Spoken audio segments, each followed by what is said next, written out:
the impeach Obama sign wave, and a couple other things. But anyway, without getting on any of that more, let me go ahead and introduce you to Tom. He's got quite a background, and at least we have one non-real, non-professional politician involved in politics, but not as professional as many of them that we have that have been in office forever, seems like. Tom served in Ronald Reagan's White House staff, and he was named director of the Action Agency by President Reagan. He eliminated the use of federal tax dollars to fund Saul Alinsky-style leftist organizers. That's good in itself. At Action, Tom founded the Vietnam Veterans Leadership Program and implemented Nancy Reagan's Just Say No to Drugs campaign. For his meritorious service as director of Action, Tom was awarded the Ronald Reagan Medal of Honor by his fellow Reagan administration alumni. He was elected Texas Republican state chairman in 1994, and Tom helped build up the Republican majority in Texas from the grassroots. He's a former venture capital executive, and he's a small business owner and author of The 30-Year War, The Politics of the 60s Generation. He currently serves as previously served as chairman of the Texas workforce, which made some significant changes in the way the workforce operated and our welfare system operated. I've heard him talk about that before, and it's something we need to return to. So, with that, I introduce you to Tom Paukin. Thank you, Tom. Thank you, Tom.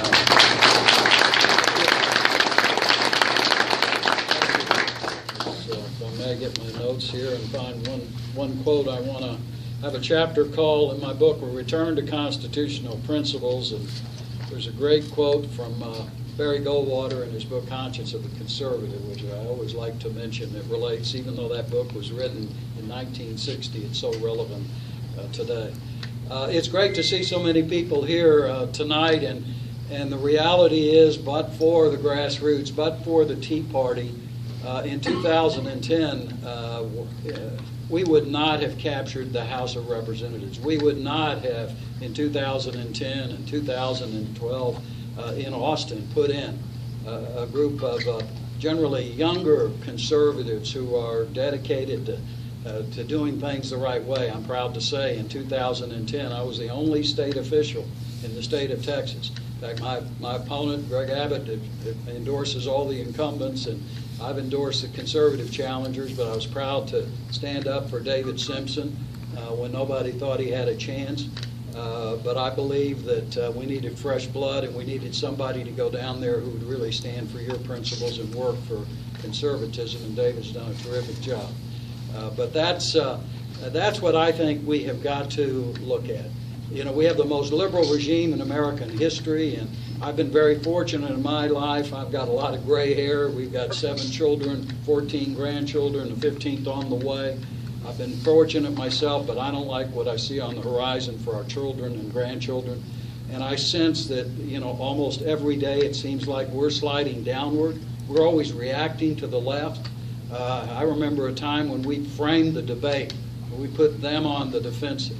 And we got to get back to doing that if we're going to get this country back on the right track. And Texas has to lead the way. I mean, we are the most important state in the nation. If we somehow lose our way or on autopilot or just have a bunch of career politicians who worry about moving up the ladder or raising a lot of money, and all that's important, but forget the average person who's out there and what our concerns are and what our needs are and how we can take the fight the right way to the left, then unfortunately I think you're going to see this downward trend.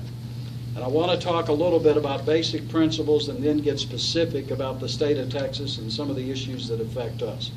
I often use a quote from one of our founders, which is so relevant today. A government that's big enough to give you anything you want is powerful enough to take away everything you have. And we're seeing that take place right now.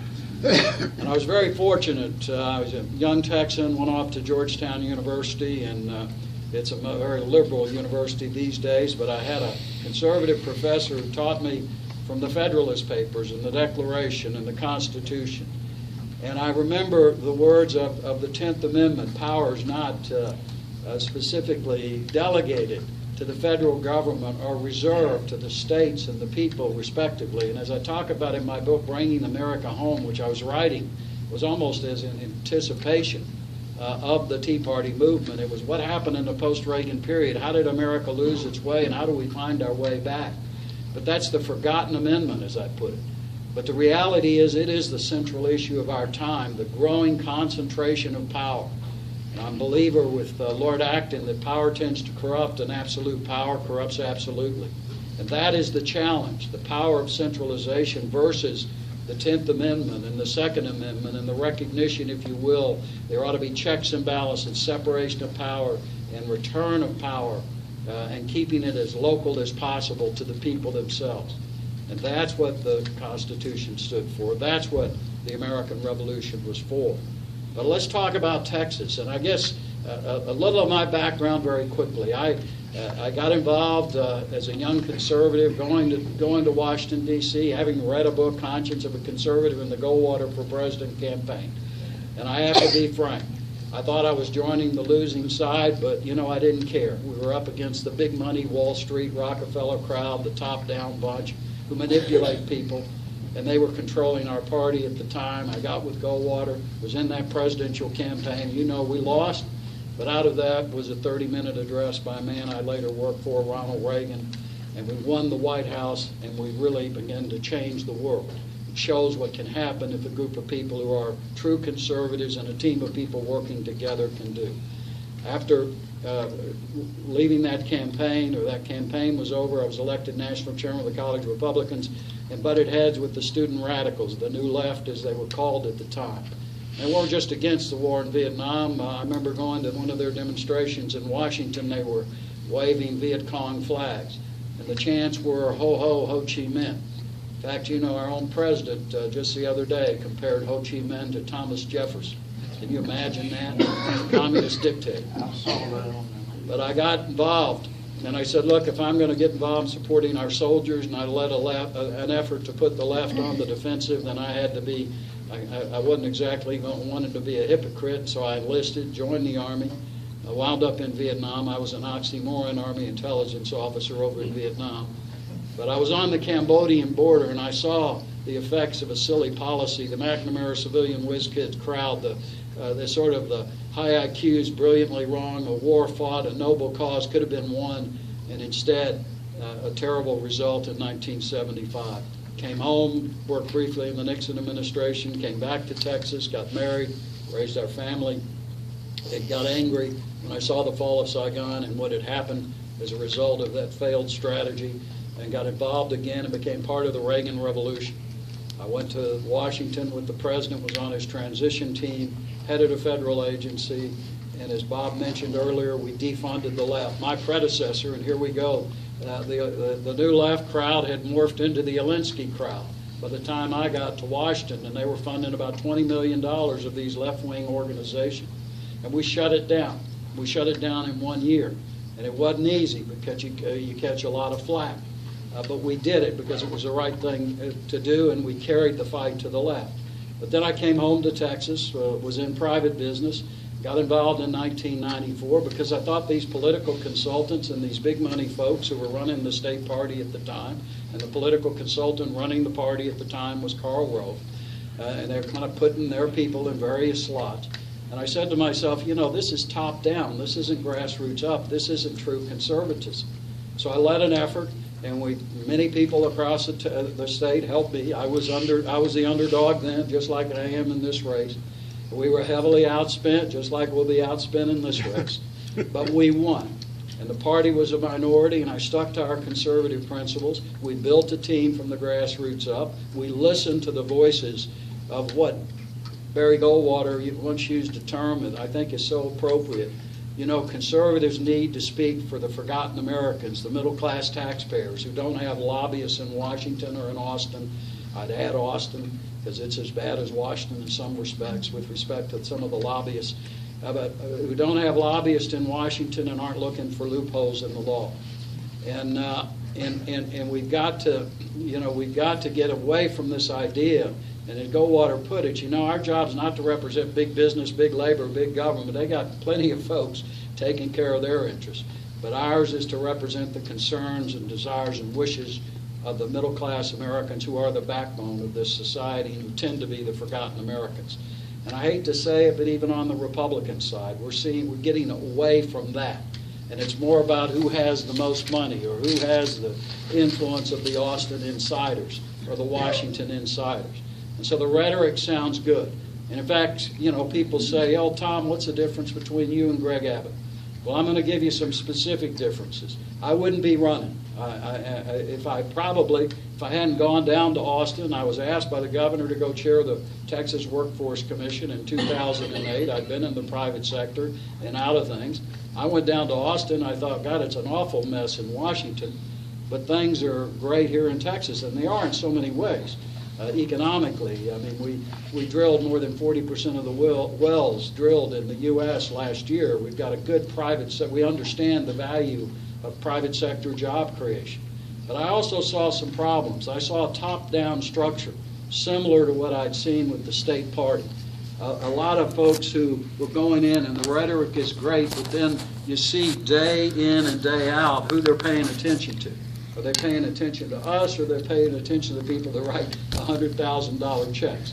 I got nothing wrong with them writing $100,000 checks, but the reality is, should they drive the train? And what are some of the issues that are being pushed that the American people and people here in Texas aren't aware about? And I got involved, and I guess the first thing I saw was education. And I'd been, as I said, out of government a long time since leaving the Reagan administration. And back when I got out of Vietnam, I was appointed to the National Advisory Council on Vocational Education. I served on that advisory council for 5 years, from 70 to 75. And there was an appreciation then of the value of what we called vocational education then. We call it career and technical education now. But there was an understanding, you know what, kids have different talents and interests. One size doesn't fit all. You don't need a top-down approach. We believed as conservatives then, and I still believe as a conservative, in local control of education. Yet I walk back into Austin and I see an elitist attitude which looked down on the value of vocational and technical education, was trying to push everybody to go to a 4-year university, and this teaching to the test system rather than content learning, with an emphasis, if you will, on everybody being measured by the TOS test and the TOX test and the STAR test. And the architect of this was a guy named Sandy Crest, who is a liberal Democrat who somehow persuaded 2 Republican governors this is a good direction to go, and is also the architect of the Bush-Kennedy No Child Left Behind bill, which further increased power over education at the national level, which has allowed this liberal regime to go even farther in terms of control of our education. So we began to go about trying to change it. And I worked with a coalition of people, and I wasn't real popular with some of the Austin insiders, and I wasn't popular with the company that had the $450 million testing contract to teach to the test. And guess who the lobbyist was for that company, by the way? It was Sandy Crest, who drafted the legislation that put us under this. So we said, look, let's go back to common sense with regard to education. And so we worked with local educators and parents and teachers and private business people, because they were telling me the same thing. They were saying, Tom, we got a shortage of skilled workers. We got a graying workforce. The average age of a plumber is 56, of a welder 55, a stonemasonry craftsman 69 years of age. And everywhere I went, employers would tell me the same thing. Meanwhile, we're choking off the pipeline of skilled workers by making it very difficult for young people to get a coherent sequence of vocational and technical education courses in high school. Unlike before, where you could get basics, and then you also have an opportunity for vocational education, so you can come out with a license, you can come out with an industry certified credential. But under this crazy top-down system, pushing everybody to go to a 4-year university, when the reality is more than 50% of the kids are not going to do that, you wind up a lot of kids being dropouts, throwaways, going into gangs, who, if given the opportunity, and we as conservatives believe in a hand up, not a hand out, would be able to make a significant positive contribution to the society and go on to a university if they choose to do so.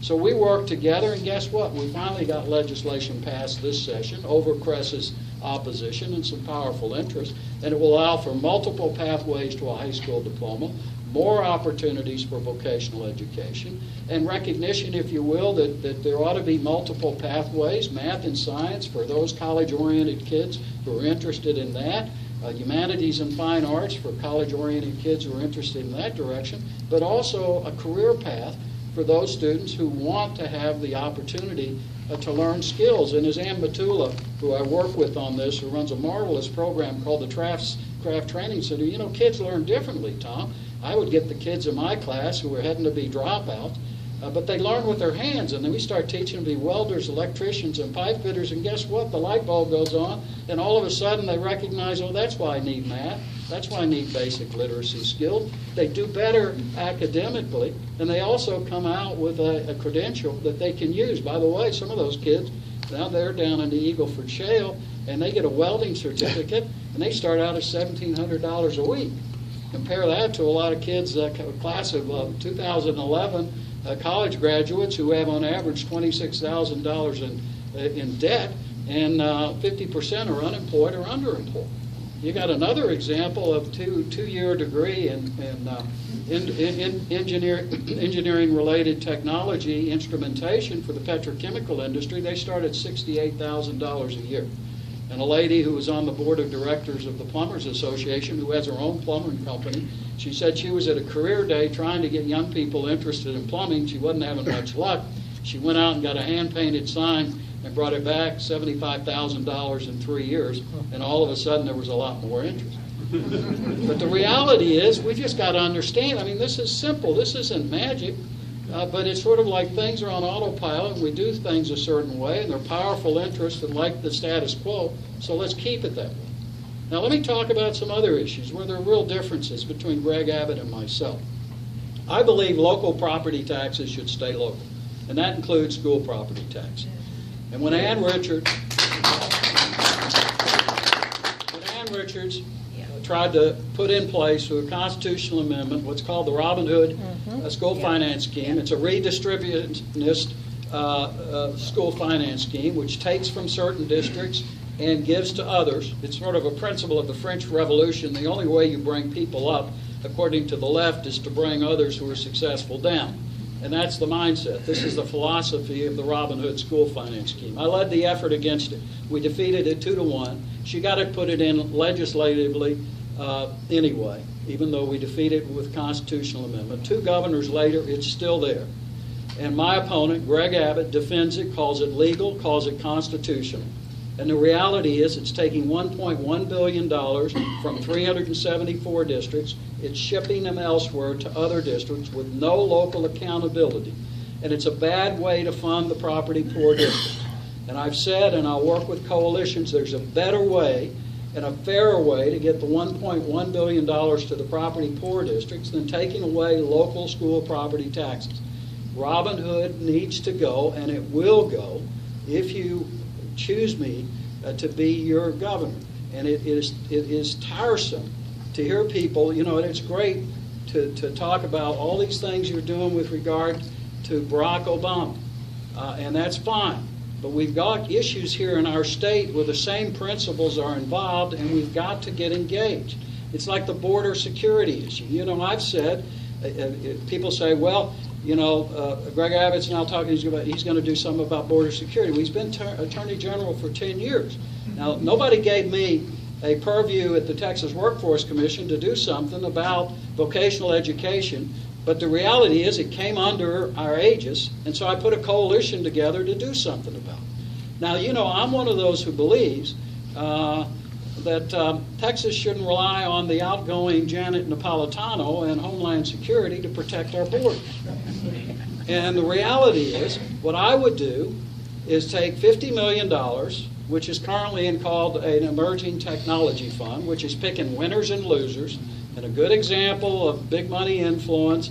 And I don't believe the government should be in the business, public venture capital business, any more than we should have bailed out the too big to fail financial institutions in 2008.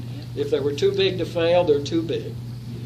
And we don't like it when Obama does it, with picking winners and losers with Solandro and some of these other crazy schemes, and they all tend to be losers. And it shouldn't happen here in the state of Texas. I will get rid of that day one and will apply that $50 million to border security. And here is what we will do. We'll bring together incredibly knowledgeable people who are out there, retired military and civilian people who understand border security. And it's amazing the kind of talent that's in our state that is ready to come forward if you have the will to do something about it. Secondly, the technology is incredible out there now, which allows us to be able to identify well in advance of people crossing the border, people coming across the border. Deploy that technology, and it's not that expensive. Third, and I joked a little bit about being in the intel business, but you need a sophisticated intelligence operation to address the issues of the drug cartels and the criminal gangs that are in our state. And again, the talent is out there in our own state. I mean, I'm out in Llano, Texas, speaking to a small Tea Party group, and afterwards, a man comes up to me and gives me his card. He's a retired rear admiral, and he'd been deputy director of the Defense Intelligence Agency and butted heads with Stansfield Turner, Carter's guy who tried to destroy the CIA back in the 70s. But I'm just saying, I'm in Palestine, Texas, talking to a group, and there's a fellow Vietnam veteran. He's involved, he's a former Marine who was involved in security of the embassies around the world, speaks 3 dialects of Arabic and understands perimeter security. The point is the talent's out there, but you got to bring people together. You got to bring the outsiders into Austin and clean the stables, just like what we did in Washington. A whole bunch of us were outsiders who came with the president, but who were committed to get things done, not just talk about stuff. Let me give you another example of one of these, I call it crony capitalism deals. I mean, you know, I remember, I'm old enough to remember when we had a toll road that went from Dallas to Fort Worth, and after it was paid off, it became a free road. Now you're taking free roads and you're turning them into toll roads, and you're subsidizing these foreign and other interests. Again, it's a good example of what I call socialization of the risk, privatization of the gain. If the deal works out, the private guys get the benefit. If it doesn't, you put it on to the taxpayers. Isn't that what they did with the AIG deal, where they took $80 billion and allowed the credit derivative traders to get 100% on the dollar on their risky credit derivative trades?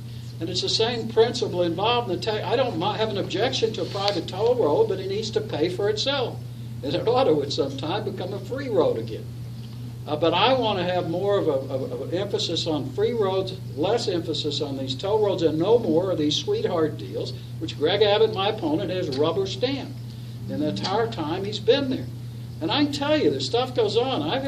I've butted heads with some of the governor's people on a few issues where they want me to say or wanted me, when I was Texas Workforce Commission, say something or do something I didn't think was right. I didn't pick a fight publicly, but I said no. I mean, you can take this job. I didn't ask for it. They didn't want to pick that kind of fight, but they decided I wasn't on the team. Well, you know, sometimes loyalty to the team means crossing the line that you don't want to cross. And I'm comfortable with myself that I've stood for the principles. Sometimes you pay a price, sometimes it works out, but you know what? You can live with yourself.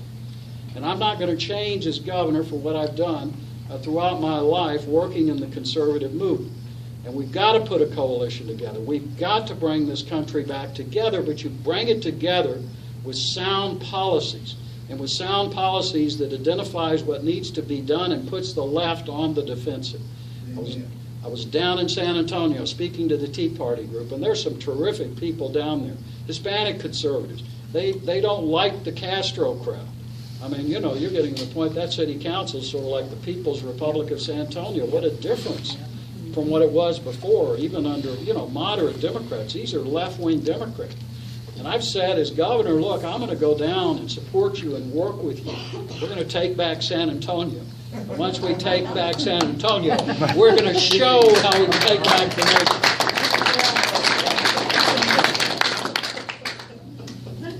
The thing I want to mention a couple of things. Bob and I were talking about it before, and I know people have different views on term limits. I was for term limits before I went down there, and I wrote about term limits. I think And I supported the effort of Senator Eltife this session. 2 terms is enough for state officials.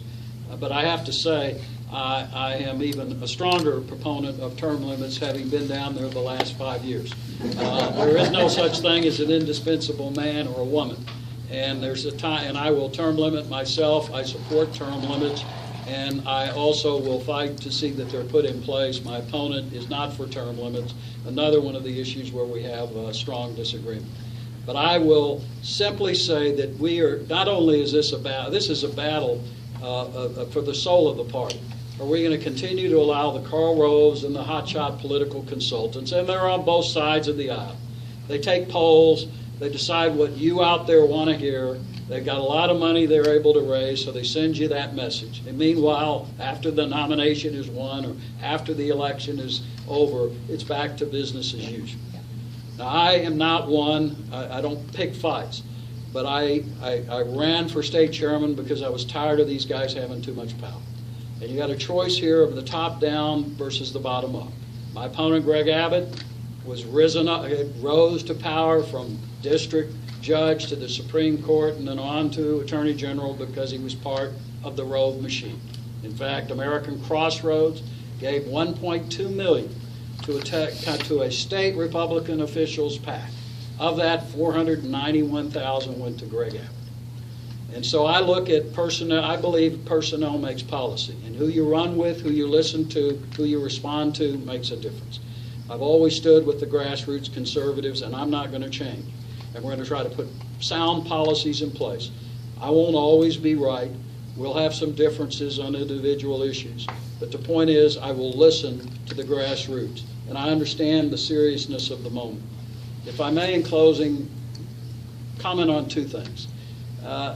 No matter what we do to fix the problems that need to be fixed in this nation and address the economic issues in the U.S. and in Texas, ultimately, it's a battle for the soul of our nation. I wrote this book, Bringing America Home, and I've got a chapter in it called The Coarsening of the Culture. And I have 2 quotes in there at the very beginning. The first one were the first words from the Mayflower Compact. In the name of God, amen. When the Pilgrims came over, those were the first words they wrote. And that's what this nation is founded on. And then I have a quote from Alexander Solzhenitsyn, the great Russian author, who I think was one of the prophetic voices of the 20th century. That quote is, "Men have forgotten God." And here's the story as he tells it. He said when he was a young boy in Russia, his beloved nation, and the Leninists and the communists had taken over, he asked the village elders, why did all of this happen? And they told him it was because men have forgotten God. And then he went through the Gulag. He wrote these marvelous works telling the truth about what life was like under Soviet communism. And he studied the history of the Soviet Union. And he said 50 years later I came to the conclusion there was no better explanation of what happened to my nation than that men have forgotten God. But then he came to the U.S. and he went to Harvard. And he was invited one time, never invited back. But in that speech, he said, you too are forgetting God. You in the West are forgetting God, and you're going to pay a heavy price. And then he went to London, where he was awarded the Templeton Prize. And if you've been in business or traveled to Europe, it's really become a post-Christian society and culture in so many ways. And he said the same thing. And that is what we have to listen to. You cannot have a free market system that works unless it has an ethical compass underpinning it. A constitutional republic will not last unless it is guided by the principles of Christianity and the Judeo-Christianity. And we have to understand that. And even here in Texas, there was a marvelous program on Western civilization. Rob Coons, a friend of mine, was heading it. And the lefties didn't like it. Even the New York Times said it was a wonderful program. But the lefties didn't like it, and they killed it. Where was the governor of Texas? Where was the leadership? There was one woman, Lois Coquist, a state representative from Brenham, who stood up. Now, I wrote a letter as Texas Workforce Commission chairman complaining about it, but who cares what the Texas Workforce Commission chairman said? But they killed that program. I got on the horn with the good news. That's the bad news. But that's why we have to pay attention to content. The Italian communist Gramsci said, capture the culture and you will capture the country. And that's what they're up to. And the counterculture of the 60s has become the dominant Hollywood left culture of today. And we've got to fight them at every front. But then I picked up a phone and I called Ken Hance, friend who's chancellor of Texas Tech. I introduced Rob Coons to him. I said, Ken, here's what they've done at Texas. Guess what Hance did? He, on his own, put in a Western civilization program at Texas Tech University. So we lost one, but we won another. But the point is, these battles are going on all the time. And finally, if I may, that quote I was talking about at the very beginning, from Barry Goldwater in The Conscience of a Conservative. This is written in 1960, and it's so relevant today, it seems to me. The time will come when we entrust the conduct of our affairs to the men who understand that their first duty as public officials is to divest themselves of the power that they've been given. It will come when Americans in hundreds of communities throughout the nation decide to put the men in office who are pledged to enforce the Constitution and restore the Republic. Pledged to enforce the Constitution and restore the Republic. That's what this is about. Let's not despair. Let's not give up hope. Let's just put a team together. The next conservative revolution, it isn't going to come out of Washington, D.C. And it isn't going to come out of Austin, Texas.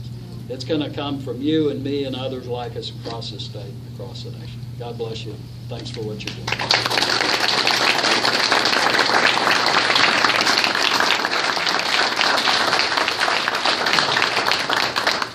Thank you, Tom. And I'm going to take a couple of questions, but